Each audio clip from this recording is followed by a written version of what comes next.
3 progetti, 62 imprese turistiche e di servizi, 5 consorzi di valle, sia della zona alta della provincia di Belluno che della Valbelluna.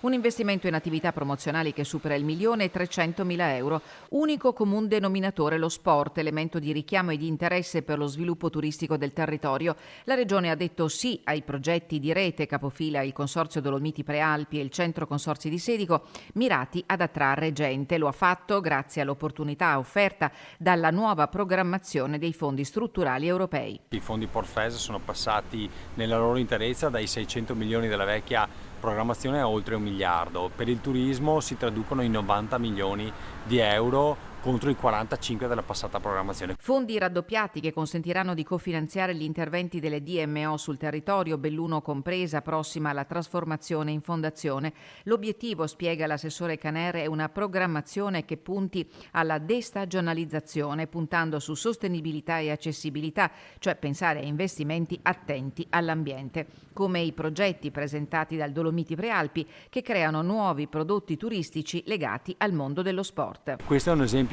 classico di come sviluppare un prodotto turistico legato non soltanto alla recettività, cioè alle camere, ma anche a chi porta altri servizi. Lavorare sui servizi e lavorare assieme, il monito di Caner. Più aziende che si mettono insieme per creare un prodotto turistico, che è esattamente quello che oggi noi inauguriamo.